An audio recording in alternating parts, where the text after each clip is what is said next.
Good morning student. तो आज हम शुरू करने जा रहे हैं सर्कुलर मोशन का डायनेमिक्स।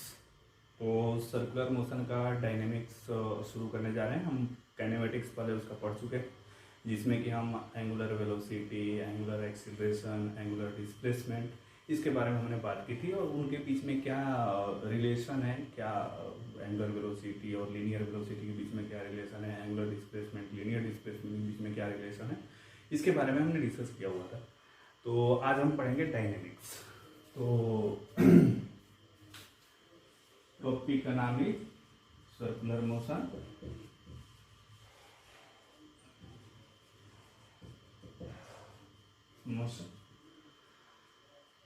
ओके, और हम आज पढ़ने वाले हैं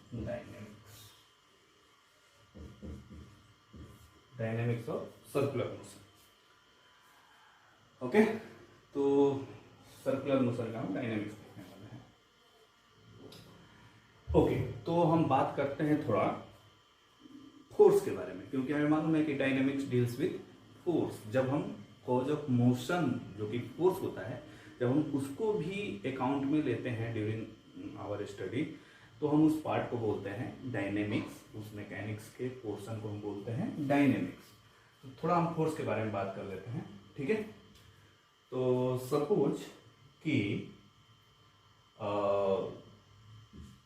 कोई फोर्स लग रहा है बॉडी पे, तो फोर्स जो है क्या कॉज करता है, फोर्स क्या कॉज करता है। अगर किसी बॉडी पे फोर्स लग रहा है तो वो फोर्स जो होता है बॉडी में एक्सीलरेशन प्रोड्यूस करता है, एक्सीलरेशन प्रोड्यूस करता है, ठीक है। और एक्सीलरेशन मतलब कॉजेज, एक्सीलरेशन मतलब क्या हुआ, change in velocity, change in velocity, ये हो गया हमारा एक्सीलरेशन का मतलब। तो यानी कि अल्टीमेटली क्या होगा कि अगर हम किसी बॉडी पे फोर्स लगाते हैं तो वो फोर्स क्या करता है, चेंज इन वेलोसिटी करता है। यानी कि हाँ, ऑफ कोर्स यहाँ पे फोर्स जो होगा हमारा वो अनबैलेंस्ड फोर्स होगा।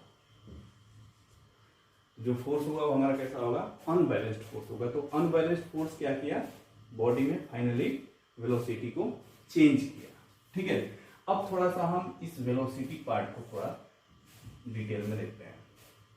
तो वेलोसिटी क्या है भाई, तो वेलोसिटी जो है ये हमारा एक वेक्टर क्वांटिटी है। What is velocity, velocity is a vector quantity. Okay, तो वेक्टर का मतलब क्या होता है कि भाई इसके पास क्या क्या होगा, इसके पास होगा मैग्नीट्यूड होगा, और क्या होगा, इसके पास डायरेक्शन होगा, और साथ में क्या होगा, जो वेक्टर लॉ ऑफ एडिशन को फॉलो करता है उसको हम वेक्टर बोलते हैं। तो वेलोसिटी हमारा वेक्टर क्वांटिटी हुआ, तो इसके पास मैग्नीट्यूड भी है एज वेल एज डायरेक्शन भी है। यानी कि वेलोसिटी दो चीजों पे डिपेंड कर रहा है, magnitude as well as direction. अब हम बात करते हैं चेंज इन वेलोसिटी। तो देखो, वेलोसिटी को हम दो तरीके से चेंज कर सकते हैं बेसिकली। किस तरह से कि वेलोसिटी को हम चेंज कर सकते हैं by changing its magnitude only. Magnitude मतलब, मैग्नीट्यूड ऑफ वेलोसिटी मतलब स्पीड। तो हम यहाँ पे लिख सकते हैं क्या, यहाँ पे हम लिख सकते हैं कि वेलोसिटी कैन बी चेंज्ड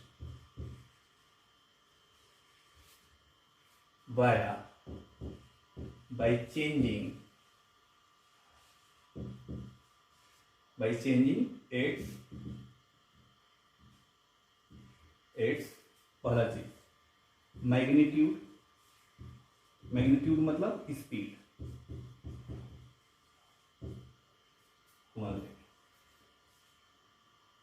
ठीक है, कीपिंग डायरेक्शन से, या अंडरस्टूड है। दूसरा क्या है कि वेलोसिटी कैसे चेंज कर सकते हैं, by changing its direction only. Direction only का मतलब ये हुआ कि कीपिंग स्पीड कांस्टेंट और सेम, कांस्टेंट और सेम। तीसरा तरीका क्या हो सकता है, तीसरा तरीका हो सकता है कि हम दोनों को एक साथ चेंज करें, मतलब बोथ साइमल्टेनियसली। बोथ मतलब कि मैग्नीट्यूड प्लस डायरेक्शन, दोनों को एक साथ अगर चेंज करते हैं साइमल्टेनियसली, ठीक है। तो हम देख सकते हैं यहाँ पे कि वेलोसिटी को हम 3 तरीके से चेंज कर सकते हैं। कैसे कैसे? वेलोसिटी को हम चेंज कर सकते हैं by changing its magnitude only, keeping the direction same. दूसरा तरीका है by changing its direction only, keeping its speed यानी कि मैग्नीट्यूड सेम और कांस्टेंट, और by changing its magnitude as well as direction simultaneously. तो उस तरीके से भी हम वेलोसिटी को चेंज कर सकते हैं, ठीक है। अब समझने वाली बात यह है कि वेलोसिटी को हम 3 तरीके से चेंज कर सकते हैं, ये समझ गए। अब वेलोसिटी को चेंज करने का मतलब क्या हुआ? वेलोसिटी को जब हम चेंज करेंगे तो क्या प्रोड्यूस होगा? एक्सीलरेशन, ठीक है। सो acceleration will come into picture when velocity changes by any means, then acceleration will come into picture, acceleration produce होगा बॉडी में, ठीक है। तो अब हम इसको थोड़ा डिटेल में देखेंगे। क्या डिटेल में देखेंगे? फॉर एग्जांपल जैसे मान लो कोई मास m की बॉडी है, वो v वेलोसिटी से मूव कर रही है, और ये क्या हो गया? This is the line of motion, this is the line of motion. तो एक मास m की बॉडी है जो v वेलोसिटी से मूव कर रही है, और this is the line of motion, ठीक है। अब अगर कोई हम फोर्स लगाते हैं, सपोज ये हमने फोर्स लगाया, एक्सटर्नल फोर्स अगर हम लगाते हैं बॉडी पर, हमने एक फोर्स लगाया F, जो कि मोशन के डायरेक्शन में यानी कि वेलोसिटी के डायरेक्शन में है, तो ये फोर्स क्या करेगा? ये फोर्स कैसा इफेक्ट देगा? तो ये फोर्स इफेक्ट ऐसा देगा जिसको हम पढ़े देखेंगे कि ये जो फोर्स है इसका स्पीड इंक्रीज करेगा, ठीक है। सो स्पीड इंक्रीजेस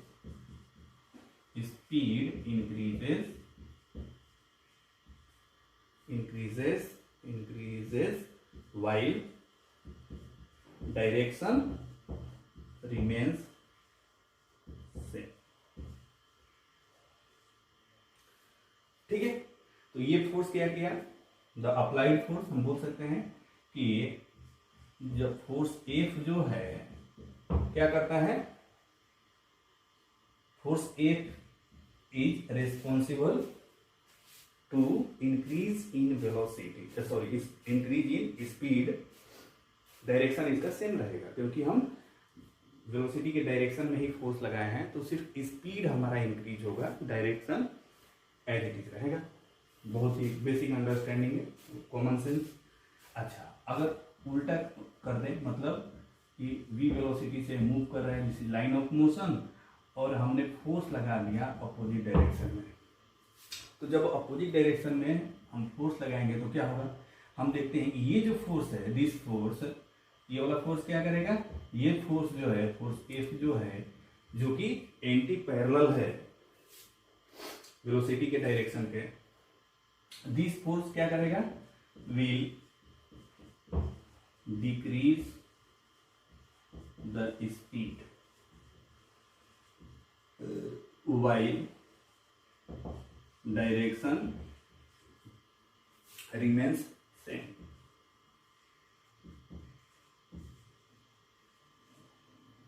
ठीक है। तो हमने एक चीज देखा कि जो हमारा बॉडी है, ठीक है,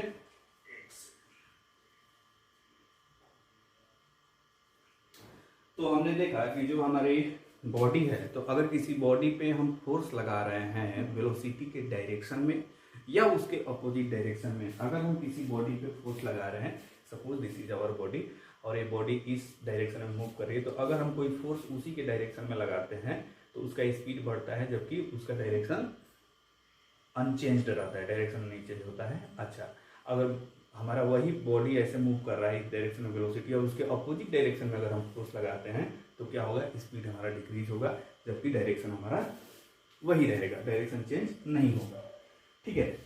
ओके, अब हम थोड़ा आगे बढ़ते हैं और इस चीज को हम थोड़ा और डिटेल में समझते हैं। तो हमने एक चीज समझा, क्या हमने ये समझा, जैसे effect of force on a body, यही हमने देखा। तो हमने पहला चीज क्या देखा, पहला चीज हमने ये देखा कि मास m की बॉडी है, v वेलोसिटी से मूव कर रहा है। तो हमने ये देखा कि लाइन ऑफ मोशन के अलॉन्ग अगर फोर्स लगाते हैं तो स्पीड चेंज होता है, सिर्फ उसका डायरेक्शन चेंज नहीं होता है। तो a force applied along the line of motion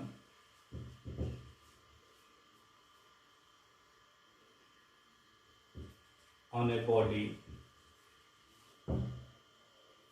ठीक है, then so if a force applied along the line of motion on a body, then the magnitude of velocity means speed changes while direction remains same or unchanged।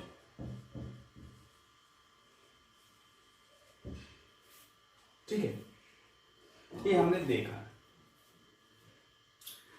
अगर हम velocity के direction में force लगा दिए, यानी कि line of motion के direction में फोर्स लगा दिए, तो स्पीड हमारा इंक्रीज कर जाएगा, यानी कि मैग्नीट्यूड इंक्रीज कर जाएगा।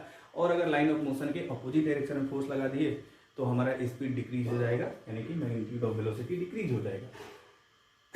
तो हम देखते हैं कि सिर्फ मैग्नीट्यूड चेंज होता है along the line of motion force लगाने से, opposite to the line of motion force लगाने से, जबकि डायरेक्शन उसका वही रहता है, डायरेक्शन में कोई चेंज नहीं आता। अब जरा दूसरा चीज हम देखते हैं कि मान लो मास m की बॉडी है, v वेलोसिटी से मूव कर रही है, this is the line of motion, this is the line of motion, और हमने फोर्स परपेंडिकुलर लगा दिया। Suppose this is the unbalanced force which is being applied perpendicular to the line of motion of the body और perpendicular to the velocity, direction of velocity. Okay, तो ये force क्या करेगा, ये फोर्स क्या करेगा? तो एक बात तो समझ में आ रहा है कि भाई ये force perpendicular to direction of line of motion, यानी परपेंडिकुलर टू वेलोसिटी ये फोर्स लग रहा है, तो पक्का है कि स्पीड चेंज नहीं होने जा रहा है। Is it clear? Speed change नहीं होने जा रहा है। क्यों नहीं चेंज होगा? क्योंकि अभी अभी हमने देखा इसमें कि स्पीड हमारा चेंज तभी होता है बॉडी का जब लगने वाला जो फोर्स है, अनबैलेंस्ड फोर्स है, जो बॉडी पे लगने वाला अनबैलेंस्ड फोर्स है, अगर वो वेलोसिटी के डायरेक्शन में लग रहा हो या उसके अपोजिट डायरेक्शन में लग रहा हो, तभी स्पीड चेंज होता है। लेकिन यहाँ पे तो ना तो लाइन ऑफ मोशन के अलॉन्ग लग रहा है, ना ही उसके अपोजिट लग रहा है ये फोर्स। तो यहाँ से पक्का हो गया कि ये फोर्स जो है इसका वेलोसिटी चेंज, सॉरी, इसका स्पीड चेंज नहीं करेगा। तो आखिर क्या करेगा? अनबैलेंस्ड फोर्स है ये। तो अगर अनबैलेंस्ड फोर्स है तो भाई वेलोसिटी तो चेंज करेगा ही करेगा। तो वेलोसिटी चेंज दो तरीके से हो सकता है, या तो स्पीड चेंज होने से हो सकता है या फिर डायरेक्शन चेंज होने से हो सकता है। लेकिन यहाँ से समझ में आ गया कि स्पीड चेंज नहीं होने वाला है। तो स्पीड चेंज नहीं होने वाला है तो फिर कैसे चेंज होगा वेलोसिटी? तो इसके पास एक ही रास्ता है कि इसको अपना डायरेक्शन चेंज करना पड़ेगा। इसलिए बॉडी इधर को मूव करने लग जाएगा। सपोज कि अगर ये 10 मीटर पर सेकेंड से मूव कर रहा है तो ये इसका स्पीड 10 मीटर पर सेकेंड ही रहेगा, वो चेंज नहीं होगा। ये कांस्टेंट फोर्स है हमारा, कांस्टेंट फोर्स F है। तो हम देखते हैं कि डायरेक्शन चेंज हो जा रहा है, हमारा डायरेक्शन चेंज हो जा रहा है। तो अगर force perpendicular to the line of motion लग रहा है बॉडी के, यानी कि परपेंडिकुलर टू वेलोसिटी लग रहा है, तो वो फोर्स क्या करेगा? वो फोर्स उसका डायरेक्शन चेंज करेगा, स्पीड चेंज नहीं करेगा। अच्छा, डायरेक्शन चेंज होने से क्या हो जाएगा? वेलोसिटी चेंज हो जाएगा, यानी कि वेलोसिटी चेंज होने से क्या होगा? एक्सीलरेशन प्रोड्यूस हो जाएगा। और हमें मालूम है कि अनबैलेंस्ड फोर्स क्या देता है?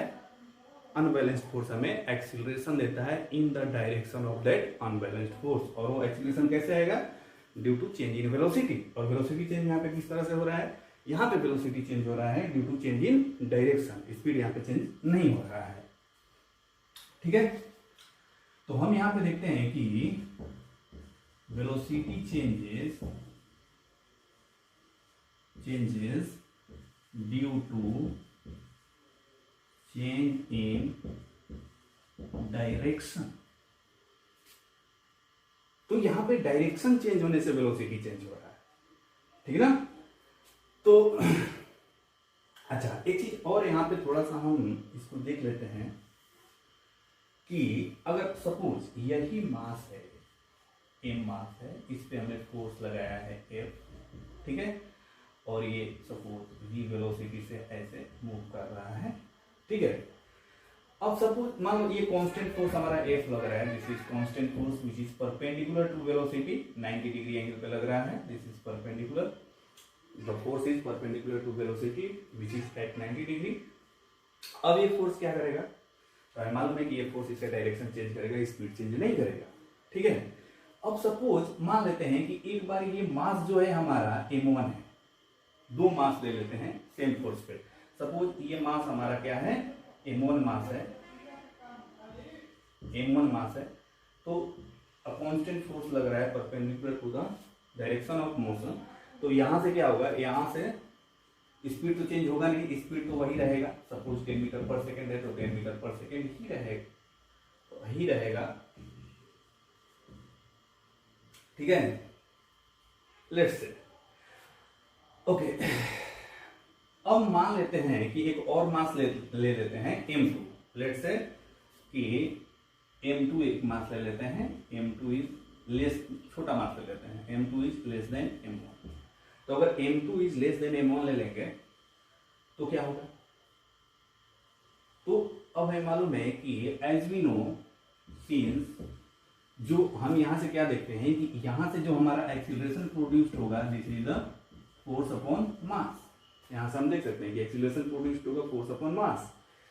तो यह मास अगर ज्यादा होगा तो एक्सीलरेशन कम होगा, मास अगर कम होगा तो एक्सीलरेशन ज्यादा होगा। तो अगर m2 कम है तो फोर्स दोनों पे सेम लग रहा है, तो यहाँ पे हम क्या देखते हैं कि जो a2 है that is f by m2 and a1 जो है वो होगा f बाई m1। तो हम यहाँ से देख सकते हैं क्या, क्योंकि हमारा m2 जो है m1 से छोटा है, तो देयरफॉर a2 जो है वो a1 से बड़ा होगा। यानी कि m2 मास का जो एक्सीलरेशन होगा वो a1 से, माने m1 मास के एक्सीलरेशन से ज्यादा होगा। एक्सीलरेशन ज्यादा होने का मतलब कि more change in velocity. Acceleration ज्यादा होने का मतलब क्या हुआ कि more change in velocity. More acceleration means more change in velocity. और यहाँ पे वेलोसिटी किस तरह से चेंज कर रहा है, सिर्फ डायरेक्शन चेंज होने से। इसका मतलब ये हुआ कि यहाँ m2 मास का एक्सीलरेशन ज्यादा है, यानी कि इसका डायरेक्शन ज्यादा चेंज होगा, यानी कि ये हो। तो ये हमारा m2 हो गया, तो इसका डायरेक्शन जो है ज्यादा चेंज होगा, ठीक है। तो इसका ज्यादा डायरेक्शन चेंज होगा हमारा, ठीक है ना। स्पीड हमारा वही है, स्पीड हम सेम रखते हैं तो स्पीड हमारा वही रहेगा, 10 मीटर पर सेकेंड ही रहेगा, क्योंकि स्पीड तो चेंज होने नहीं जा रहा है, क्योंकि फोर्स हमने परपेंडिकुलर डायरेक्शन में लगाया है, ठीक है। तो हम यहाँ से एक चीज कंक्लूड कर सकते हैं, क्या देखते हैं, ठीक है। इसको इरेज कर देते हैं और यहाँ से कंक्लूड करते हैं। क्या कंक्लूड करते हैं उसको जरा समझते हैं। यहां से हम ये कंक्लूड करेंगे कि अगर फोर्स हमारा, पहला चीज, अगर हमारा फोर्स लग रहा है वेलोसिटी के डायरेक्शन में, ठीक है, मास m पे, तो यहाँ पे हमारा एक्सीलरेशन जो होगा वो पैरेलल एक्सीलरेशन होगा। क्या होगा, पैरेलल एक्सीलरेशन। पैरेलल एक्सीलरेशन, इसी को हम और बोलते हैं टेंजेंशियल एक्सीलरेशन। अगर वेलोसिटी के डायरेक्शन में अगर हमारा फोर्स लग रहा है और अनबैलेंस्ड फोर्स, और वो अनबैलेंस्ड फोर्स अगर एक्सीलरेशन क्रिएट करता है, प्रोड्यूस करता है, तो उसको हम बोलेंगे पैरेलल एक्सीलरेशन और टेंजेंशियल एक्सीलरेशन। और ये हमारा क्या हो जाएगा, ये पैरेलल और ये टेंजेंशियल, ये हमारा क्या हो जाएगा F/m। तो ये हमने ये देखा, और ये एक्सीलरेशन प्रोड्यूस होता है, ठीक है ना, produced only due to change in speed, produced only due to change in speed. क्योंकि ये पैरेलल फोर्स लग रहा है या चाहे एंटी पैरेलल लग रहा हो तो सिर्फ स्पीड ही चेंज हो सकता है। तो स्पीड चेंज होने से जो एक्सीलरेशन आता है, ठीक है ना, उसको हम टेंजेंशियल एक्सीलरेशन बोलते हैं, ठीक है। अच्छा, दूसरा चीज हमने क्या देखा, दूसरा हमने ये देखा कि अगर हमारा फोर्स लग रहा है बॉडी पे, अनबैलेंस्ड फोर्स, और फोर्स अनबैलेंस्ड फोर्स की हम बात करेंगे तभी एक्सीलरेशन प्रोड्यूस होगा। तो सॉरी, यहाँ पे हमारा अनबैलेंस्ड फोर्स लग रहा है, कांस्टेंट अनबैलेंस्ड फोर्स अगर लग रहा है, ठीक है, बॉडी के परपेंडिकुलर डायरेक्शन में, मैंने वेलोसिटी के परपेंडिकुलर डायरेक्शन में, तो ये फोर्स हमें क्या देगा, तो ये फोर्स जो है वो हमें देगा ए भी एक्सीलरेशन देगा, और यहाँ पे जो एक्सीलरेशन आएगा इसको हम नॉर्मल एक्सीलरेशन बोलेंगे, ठीक है ना। क्यों नॉर्मल एक्सीलरेशन क्यों बोलेंगे, क्योंकि फोर्स जो है वेलोसिटी के नॉर्मल डायरेक्शन में लग रहा है, फोर्स वेलोसिटी के नॉर्मल डायरेक्शन में लग रहा है। तो हमें मालूम है कि भाई फोर्स, जो फोर्स एक्सीलरेशन प्रोड्यूस करता है उस एक्सीलरेशन के डायरेक्शन उस फोर्स के ही डायरेक्शन में लगता है जिसने कि वो एक्सीलरेशन प्रोड्यूस किया है। तो यहाँ पे जो एक्सीलरेशन होगा हमारा, ये नॉर्मल एक्सीलरेशन होगा, नॉर्मल एक्सीलरेशन होगा। नॉर्मल क्यों बोल रहे हैं, क्योंकि 90 डिग्री एंगल पे होगा वेलोसिटी के साथ, क्योंकि फोर्स 90 डिग्री एंगल पे लग रहा है वेलोसिटी के साथ, तो प्रोड्यूस्ड एक्सीलरेशन का डायरेक्शन हमेशा उस एक्सीलरेशन को प्रोड्यूस करने वाले फोर्स के डायरेक्शन में होता है, ठीक है। तो नॉर्मल एक्सीलरेशन, इसको हम an बोल देंगे, और ये क्या हो जाएगा F/m होगा। और ये नॉर्मल एक्सीलरेशन प्रोड्यूस होता है, is produced due to change in direction of velocity. तो ये वेलोसिटी के डायरेक्शन के चेंज होने से एक्सीलरेशन प्रोड्यूस होता है, क्योंकि ये नॉर्मल फोर्स क्या करेगा, ये वेलोसिटी के नॉर्मल जो फोर्स है ये सिर्फ डायरेक्शन ही चेंज कर सकता है, जैसा कि हमने बताया।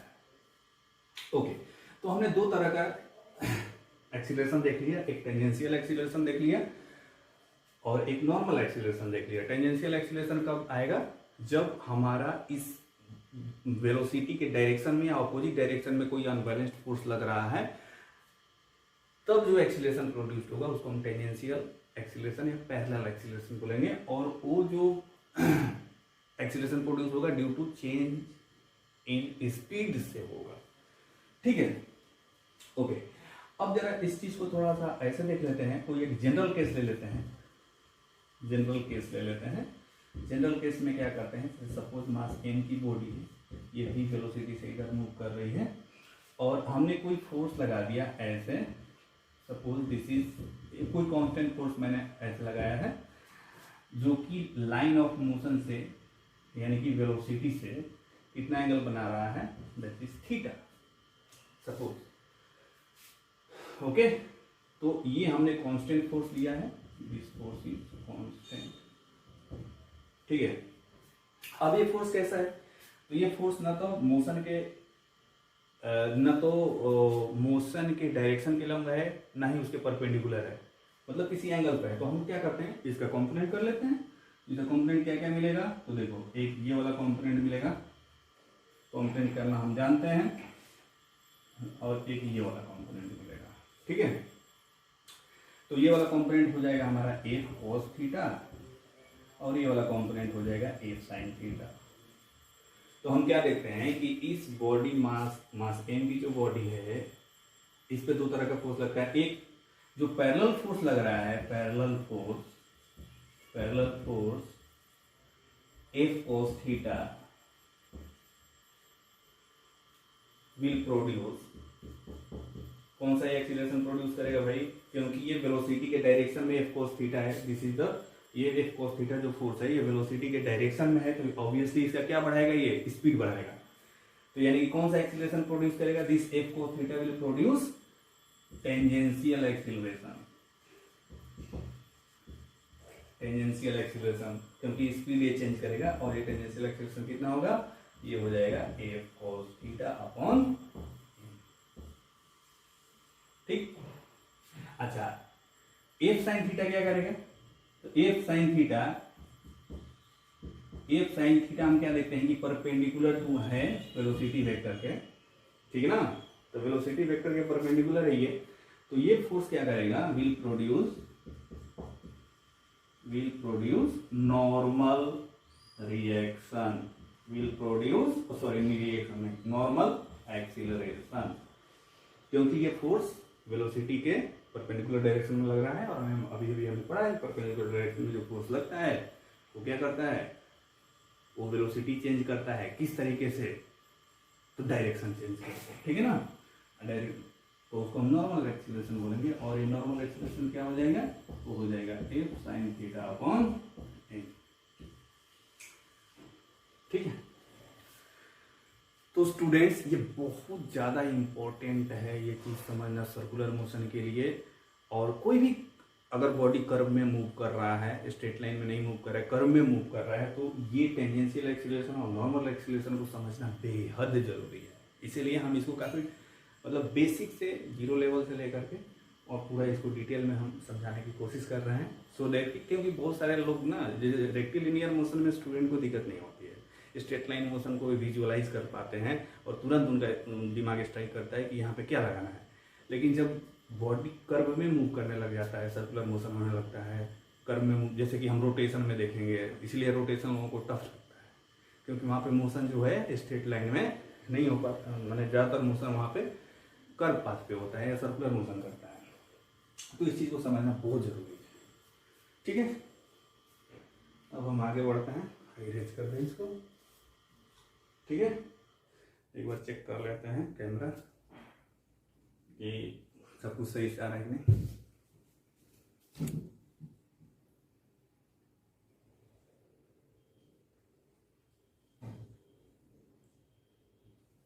ठीक है,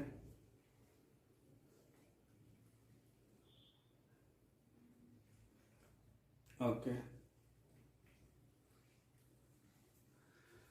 तो हम यहाँ पे देखेंगे कि ये हमारा एक्सीलरेशन जो हुआ, नॉर्मल एक्सीलरेशन जो हुआ वो हो जाएगा एफ साइन थीटा अपॉन ए,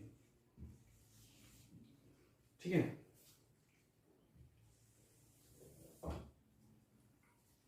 ओके, आगे बढ़ते हैं।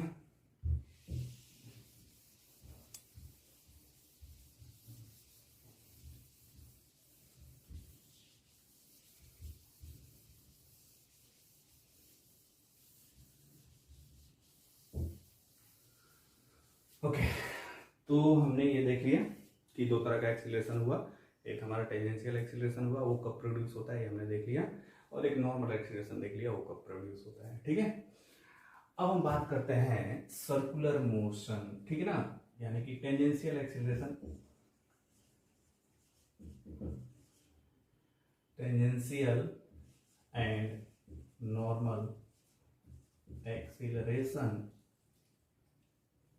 ठीक है ना। तो इसमें हम ले लेते हैं पहला फॉर यूनिफॉर्म सर्कुलर मोशन, इसको हम UCM भी बोलते हैं, ठीक है ना। तो जरा टेंजेंशियल एक्सीलरेशन, नॉर्मल एक्सीलरेशन की हम बात करेंगे यूनिफॉर्म सर्कुलर मोशन में। अच्छा, यूनिफॉर्म सर्कुलर मोशन क्या होता है अभी? तो देखो, यूनिफॉर्म सर्कुलर मोशन होता है अगर कोई बॉडी मूविंग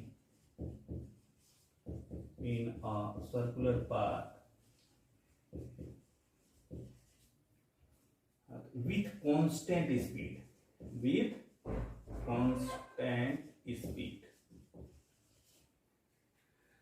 अगर कोई बॉडी सर्कुलर पाथ पे मूव कर रहा है विथ कांस्टेंट स्पीड से, स्पीड हमारा चेंज नहीं हो रहा है, ठीक है ना। सपोज ये सर्कल है और इसका रेडियस r है और एक मास m की बॉडी है, ठीक है, मास m की बॉडी है और ये सर्कुलर पाथ पे ऐसे मूव कर रहा है, सपोज एंटी क्लॉकवाइज डायरेक्शन में मूव कर रहा है।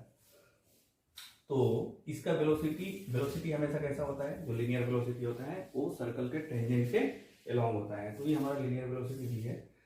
तो ये अच्छा, इसका स्पीड कांस्टेंट है। क्यों कांस्टेंट है? क्योंकि इसका डेफिनेशन यही है, सर्कुलर यूनिफॉर्म सर्कुलर मोशन का मतलब हुआ कि कांस्टेंट स्पीड। ये हमारा कांस्टेंट है, चेंज नहीं हो रहा है स्पीड जो है, ठीक है। स्पीड हमारा क्या है? कांस्टेंट है, वो हमारा चेंज नहीं हो रहा है, स्पीड हमारा चेंज नहीं हो रहा है। अब जरा हम बात करते हैं एक्सीलरेशन की, ठीक है। अगर स्पीड चेंज नहीं हो रहा है तो हम क्या देखते हैं, स्पीड जो है, स्पीड यानी कि मैग्नीट्यूड ऑफ वेलोसिटी ऐसे भी लिखते हैं, या एरो हटा के ऐसे भी लिखते हैं, ये हमारा क्या है? कांस्टेंट। तो स्पीड कांस्टेंट है, तो अगर हम टेंजेंशियल एक्सीलरेशन की बात करें तो टेंजेंशियल एक्सीलरेशन क्या होता है? जब स्पीड ही कांस्टेंट है, स्पीड हमारा चेंज ही नहीं हो रहा है, तो टेंजेंशियल एक्सीलरेशन क्या हो जाएगा? क्योंकि टेंजेंशियल एक्सीलरेशन हमारा कब आता है? Due to change in speed आता है, ठीक है ना। और सिंपली इसको हम dv बाई dt भी कर दें। तो क्योंकि हमारा स्पीड कांस्टेंट है, स्पीड हमारा कांस्टेंट है, तो टेंजेंशियल एक्सीलरेशन क्या हो जाएगा?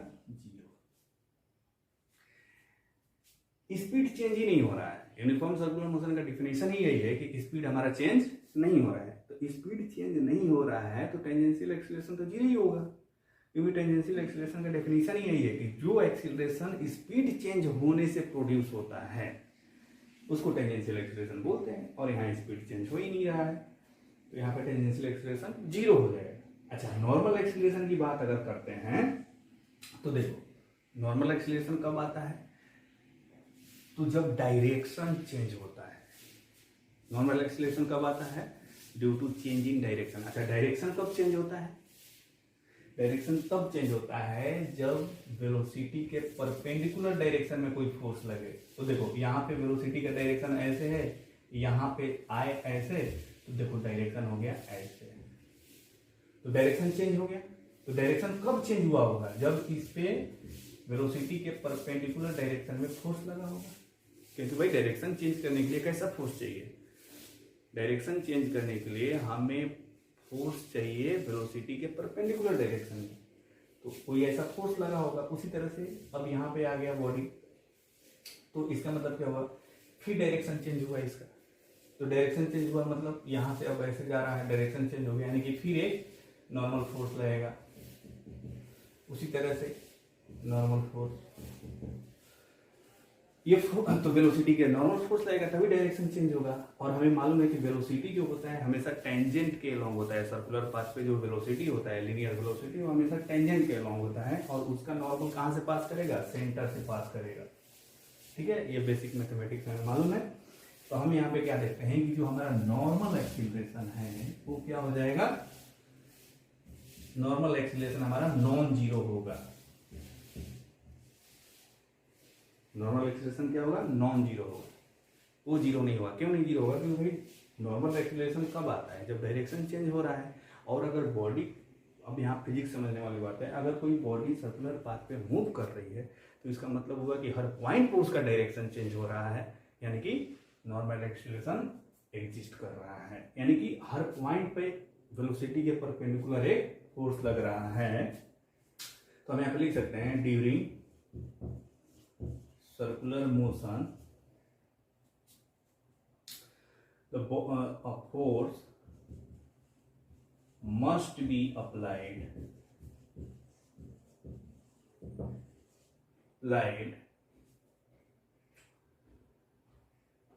during circular motion a force must be applied on the body, on the particle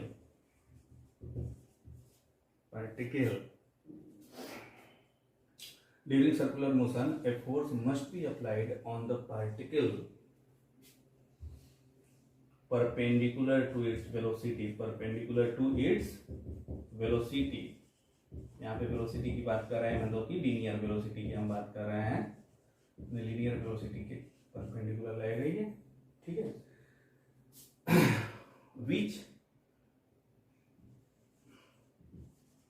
which will pass from center, the center of the circle,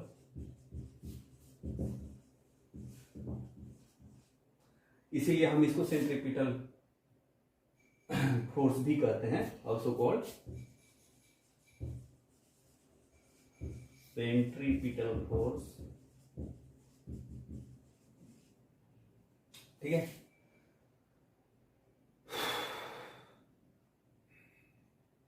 ठीक है। तो अगर कोई बॉडी सर्कुलर पाथ पे मूव कर रहा है तो हर पॉइंट पे उसका डायरेक्शन चेंज हो रहा है। इसका मतलब है कि लगातार जो फोर्स लगना चाहिए वेलोसिटी के परपेंडिकुलर डायरेक्शन में लगना चाहिए, और वेलोसिटी हमेशा टेंजेंट के अलोंग होता है सर्कुलर पाथ पे, यानी कि जो फोर्स लगेगा हमेशा सेंटर की तरफ लगेगा, और वही फोर्स होगा रिस्पॉन्सिबल उसका डायरेक्शन चेंज करने के लिए। तो हमारा इसी को हम बोलते हैं नॉर्मल फोर्स, और इसी को हम बोलते हैं centripetal force, sorry normal acceleration. यहाँ पे सेंट्रीपिटल फोर्स है FC। तो ये सेंट्रीपिटल फोर्स क्या प्रोड्यूस करेगा, नॉर्मल एक्सीलरेशन और सेंट्रीपिटल एक्सीलरेशन। ठीक है, और ये हमारा नॉन जीरो होगा। ठीक है, तो हमने एक चीज क्या ध्यान दिया कि यूनिफॉर्म सर्कुलर मोशन में क्या होता है कि कौन कौन सा एक्सीलरेशन होता है, तो टेंजेंशियल एक्सीलरेशन क्या होता है, जीरो। क्यों? क्योंकि यूनिफॉर्म सर्कुलर मोशन में स्पीड हमारा चेंज नहीं होता, कांस्टेंट होता है, और टेंजेंशियल एक्सीलरेशन इसलिए जीरो हो जाएगा, क्योंकि टेंजेंशियल एक्सीलरेशन क्या होता है, टाइम डेरिवेटिव ऑफ स्पीड, और स्पीड हमारा कांस्टेंट होता है, इसलिए हमारा टेंजेंशियल एक्सीलरेशन जीरो हो जाता है। लेकिन नॉर्मल एक्सीलरेशन नॉन जीरो होता है। क्यों नॉन जीरो होता है? इसलिए होता है क्योंकि भाई बॉडी तो सर्कुलर पाथ पे मूव कर रही है, तो हर पॉइंट पे बॉडी का डायरेक्शन चेंज हो रहा है, इसलिए नॉर्मल एक्सीलरेशन उसके लिए जरूरी है। ठीक है, तो अब हम बात करते हैं दूसरा चीज, अब हम बात करते हैं सेकेंड पार्ट जो है वो हम बात करेंगे नॉन यूनिफॉर्म सर्कुलर मोशन की बात करेंगे, नॉन यूनिफॉर्म सर्कुलर मोशन। तो दूसरा हो गया हमारा नॉन UCM, यानी कि body moving in a circular path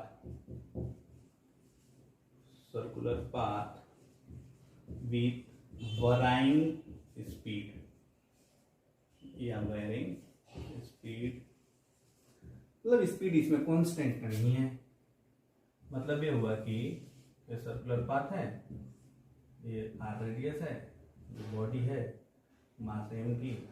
मान लो यहाँ पे इसका स्पीड सब मान लो v1 है, यहाँ पे इसका स्पीड क्या हो गया, लेट्स से v2 हो गया, यहाँ पे इसका स्पीड क्या हो गया, v3 हो गया, यहाँ पे इसका स्पीड क्या हो गया, v4 हो गया। तो हम क्या देखते हैं कि यहाँ पे स्पीड चेंजेस, तो स्पीड क्या हो रहा है, यहाँ पे चेंज करता है, वेरिएबल होता है। ठीक है, speed changes in non uniform circular motion में स्पीड हमारा चेंज करेगा। स्पीड चेंज करेगा तो हमारा देयरफॉर टेंजेंशियल एक्सीलरेशन जो होगा, जो कि टाइम डेरिवेटिव ऑफ स्पीड होता है, वो हमारा क्या हो जाएगा, नॉन जीरो होगा, क्योंकि स्पीड तो हमारा वेरिएबल है ना, कांस्टेंट तो है नहीं। अच्छा, और नॉर्मल एक्सीलरेशन होगा, ऑफ कोर्स होगा नॉर्मल एक्सीलरेशन, ये भी नॉन जीरो होगा। नॉर्मल एक्सीलरेशन तो होगा ही होगा, क्योंकि वो सर्कुलर पाथ पे मूव कर रहा है, यानी कि हर पॉइंट पे उसका डायरेक्शन चेंज हो रहा है। डायरेक्शन चेंज करने के लिए हमें मालूम है क्या चाहिए, डायरेक्शन चेंज करने के लिए हमें वेलोसिटी के परपेंडिकुलर डायरेक्शन में फोर्स चाहिए, अनबैलेंस्ड फोर्स, और वो अनबैलेंस्ड फोर्स हमें क्या देता है, वो हमें देता है नॉर्मल एक्सीलरेशन। ठीक है, ओके। अब थोड़ा सा जैसे कि हमने काइनेमेटिक्स में देखा था कि जो हमारा टेंजेंशियल एक्सीलरेशन होता है उसका क्या रिलेशन है, आर अल्फा। ठीक है ना, आर है radius of the circular path in which body is moving, alpha क्या है, एंगुलर एक्सीलरेशन है, ये हमने काइनेमेटिक्स में देखा था। अच्छा, एक चीज और यहां से भी हम क्या देखते हैं कि AT इक्वल्स टू दूसरा change in speed, time derivative of change in speed. ठीक है, या इसी को ऐसे dv/dt बोल देंगे। अच्छा, इसको हम ऐसे भी लिख सकते हैं dv/dt इंटू ds/ds कर दो, तो क्या हो जाएगा, यहां से हमें मालूम है dv/ds, ds/dt कर लो, ds/dt इंटू dv/ds तो ए पी इक्वल्स टू हो जाएगा v d v by d s. तो हमारे पास बेसिकली टेंजेंशियल एक्सीलरेशन का ये एक्सप्रेशन है, ये और ये एक्सप्रेशन एक दूसरे से इससे ये आया है। ये हमारा इंस्टेंटेनियस वेलोसिटी हो जाएगा, ये सॉरी इंस्टेंटेनियस स्पीड हो जाएगा, है ना, और d v by d s. तो हम जरूरत पड़ने पर हम इसका यूज कर लेंगे इन न्यूमेरिकल, ठीक है। अच्छा, अब हम बात करेंगे नॉर्मल एक्सीलरेशन का। तो नॉर्मल एक्सीलरेशन का जो हमारा एक्सप्रेशन होता है that is v square by r होता है, that is v square by r. इसका डेरिवेशन देखेंगे, ठीक है, इसका डेरिवेशन हम करेंगे। v क्या है हमारा, v है हमारा वेलोसिटी, सॉरी स्पीड। v क्या है, v क्या है, स्पीड है, इंस्टेंटेनियस स्पीड है, इंस्टेंटेनियस स्पीड या speed at a particular position और speed at a particular time. और r क्या है, रेडियस ऑफ सर्कुलर पाथ, ठीक है। तो ये हमारा बहुत एक इम्पोर्टेंट जो है इक्वेशन है, सॉरी इक्वेशन फॉर्मूला है हमारा टेंजेंशियल एक्सीलरेशन और नॉर्मल एक्सीलरेशन का, ठीक है। और अच्छा, इस फॉर्मूले को हम ऐसे भी लिख सकते हैं क्योंकि हमें मालूम है काइनेमेटिक्स में हमने देखा था v इक्वल टू क्या होता है, आर ओमेगा होता है। तो हम यहाँ से नॉर्मल एक्सीलरेशन को एक और तरीके से लिख सकते हैं, वी स्क्वायर बाई आर, मतलब कि वी स्क्वायर बाई आर मतलब r square omega square by r, omega square r, यानी कि नॉर्मल एक्सीलरेशन का एक ये भी हमारा यूज कर सकते हैं, ठीक है। इसका डेरिवेशन देखेंगे, डेरिवेशन देखेंगे कि कैसा है, ठीक है। ओके, तो डेरिवेशन हम नेक्स्ट क्लास में देखेंगे। अभी हम इस चीज को थोड़ा इस पे एक क्वेश्चन करेंगे, तो क्वेश्चन करेंगे, डेरिवेशन इसका देखेंगे, नेक्स्ट लेक्चर में इसका डेरिवेशन देखेंगे। अभी थोड़ा सा हम इस पे कुछ प्रैक्टिकल क्वेश्चन, थोड़ा कॉन्सेप्चुअल इजी क्वेश्चन थोड़ा देख लेते हैं, उसके बाद हम एडवांस लेवल का क्वेश्चन भी देखेंगे, ठीक है। तो हमने क्या देखा, थोड़ा सा हम इसको अगर वो करें तो हमने देखा कि अगर कोई बॉडी सर्कुलर पाथ पे मूव कर रहा है, ठीक है ना, तो मास m की बॉडी है, सर्कुलर पाथ पे ये मूव कर रही है, रेडियस r है, और सपोज इसका मान लो ये वेलोसिटी v मूव कर रहा है। तो हमने क्या देखा कि दो तरह के एक्सीलरेशन होते हैं, ठीक है ना।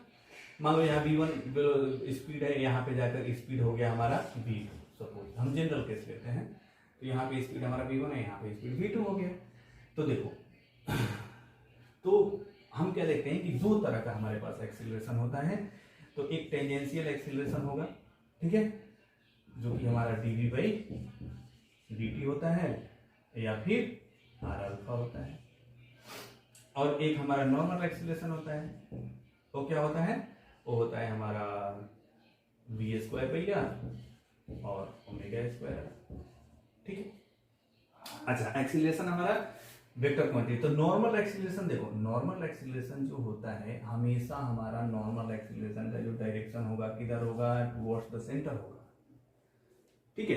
अच्छा, टेंजेंशियल एक्सीलरेशन का डायरेक्शन किधर होता है भाई, तो टेंजेंशियल एक्सीलरेशन का डायरेक्शन हमेशा टेंजेंट के लॉन्ग होता है, ठीक है ना। टेंजेंशियल एक्सीलरेशन का डायरेक्शन हमेशा टेंजेंट के लॉन्ग होता है। अच्छा, एक्सीलरेशन हमारा क्या है, वेक्टर क्वांटिटी है। एक्सीलरेशन कैसा है, वेक्टर क्वांटिटी है। तो नेट एक्सीलरेशन क्या हो जाएगा, यानी कि टोटल एक्सीलरेशन AT, तो क्या हो जाएगा, वेक्टर सम होगा, tangential acceleration plus normal acceleration का वेक्टर सम होगा, ठीक है। वेक्टोरियली हम ऐड कर लेंगे अगर हम इसको देखते हैं। अच्छा, अगर हम इसको देखें तो ये ऐसे है, तो भाई इसको ऐड करो, तो इसको ऐड करो तो ड्रॉ कर दो ऐसे, ये वेक्टर हो गया ये वाला, और ये ऐसा हो गया, ये ऐसा हो गया, ठीक है। तो ये हमारा हो जाएगा टोटल एक्सीलरेशन, ठीक है। तो ये टोटल एक्सीलरेशन हो गया जो वेक्टर सम होगा, ठीक है। ओके, अच्छा, टेंजेंशियल एक्सीलरेशन के बारे में थोड़ा एक चीज और हम समझ लेते हैं थोड़ा सा डिटेल में कि देखो, अगर हमारा स्पीड बढ़ रहा है,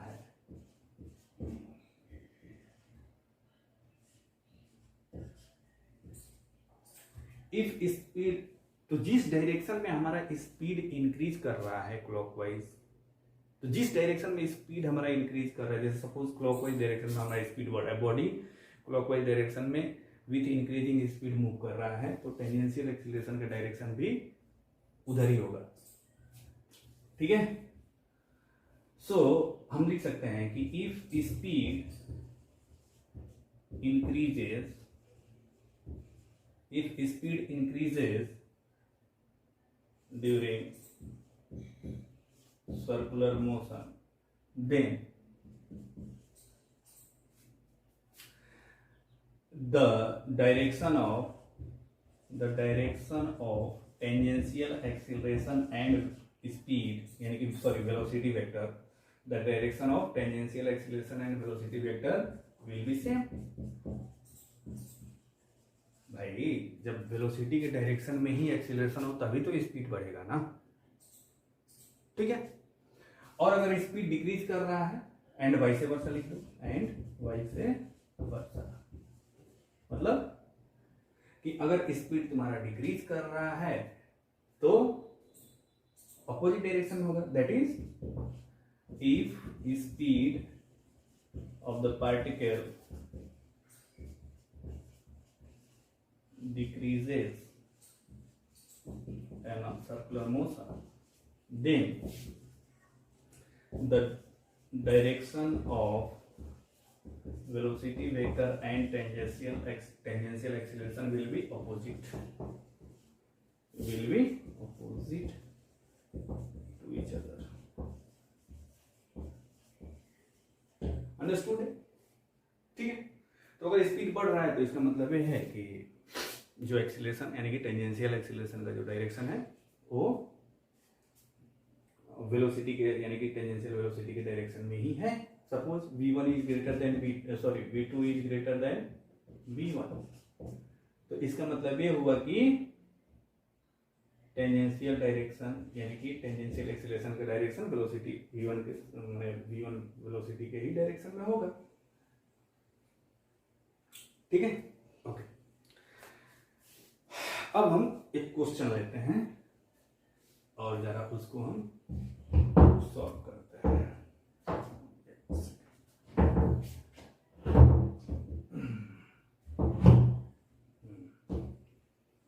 ठीक है,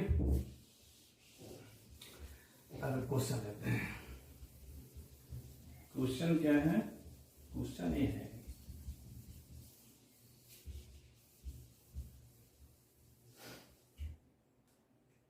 क्वेश्चन है कि if a particle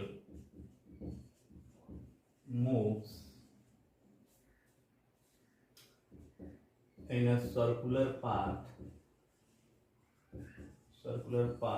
of radius 1 meter. So if a particle moves in a circular path of radius 1 meter with speed v equals to 3t square meter per second, okay, where t क्या है? t is in second, where t is in second.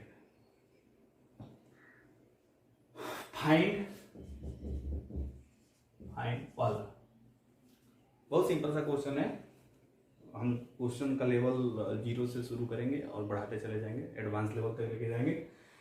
तो find, ये first part क्या है कि tangential acceleration,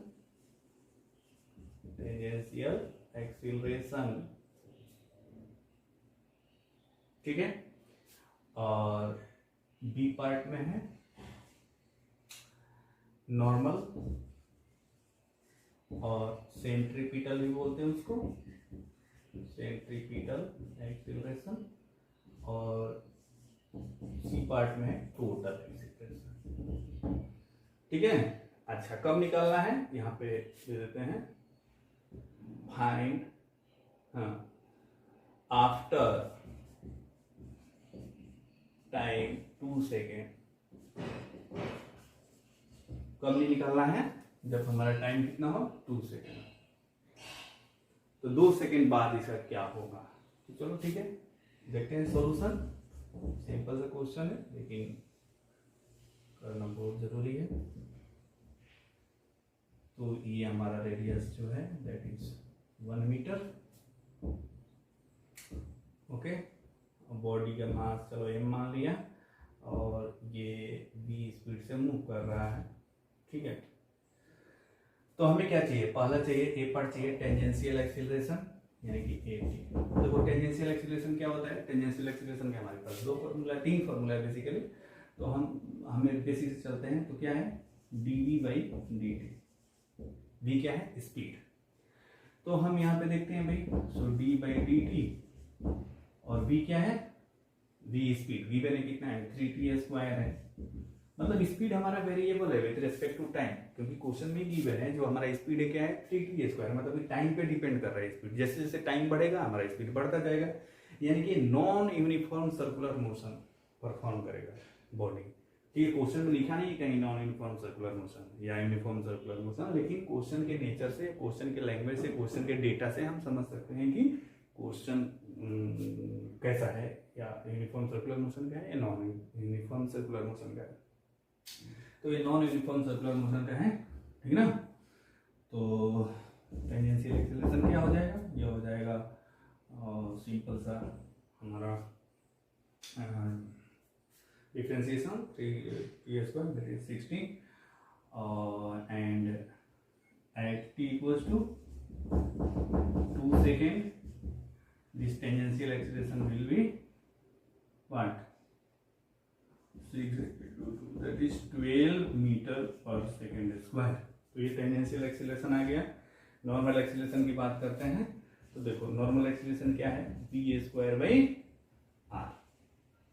ठीक है, फिर ओमेगा स्क्वायर आर भी होता है, लेकिन यहाँ पे ओमेगा वगैरह नहीं दिया है। ठीक है ना, एंगुलर स्पीड नहीं दिया है, तो हम इसे यूज करेंगे v square by r। v कितना है भाई 3t स्क्वायर, r क्या है 1 है। तो हम यहाँ से देखते हैं क्या हो जाता है, 3 का 9 t⁴/1। ठीक है, तो हम यहाँ पे नॉर्मल एक्सीलरेशन देख लेते हैं। यहाँ पे क्या आ जाएगा 9 t कैलकुलेशन सही है, 3 का स्क्वायर करेंगे 9 t⁴ ओके। तो ये हो जाएगा 9, और कितने टाइम पे चाहिए हमें, 2 सेकेंड पे चाहिए, तो 2⁴ कर देंगे। तो नॉर्मल एक्सीलरेशन कितना हो जाएगा, 2⁴ मीन्स तो 9 इंटू 16 हो जाएगा ना। ठीक है, v square upon 9 yes 3t square का whole square v square 9 t⁴। ठीक है, तो t कितना है हमारा 2 सेकेंड है, तो 2⁴। ओके, सो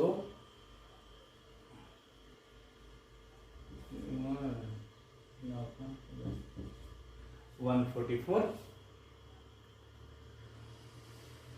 हाँ, सो 144 मीटर पर सेकेंड स्क्वायर हो गया normal acceleration. Okay, total acceleration क्या हो जाएगा, तो वेक्टर सम हो जाएगा, tangential acceleration plus normal acceleration का वेक्टर सम हो जाएगा।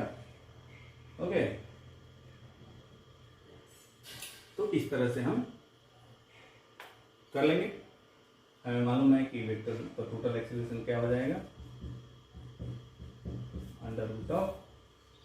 √AT square plus AN square. So यहाँ से हो जाएगा AT कितना है 12² square plus 144 square. Very simple. तो इस तरह से हमने टोटल एक्सीलरेशन भी निकाल लिया। ठीक है, ओके, तो ठीक है, हम नेक्स्ट क्लास में बहुत सारे न्यूमेरिकल्स करेंगे। ठीक, चलो, तो बहुत सारे न्यूमेरिकल्स करेंगे, काफ़ी अच्छे अच्छे न्यूमेरिकल्स करेंगे, ठीक है ना। तो फिर नेक्स्ट क्लास कल रिज्यूम करते हैं, ठीक है। Thank you so much.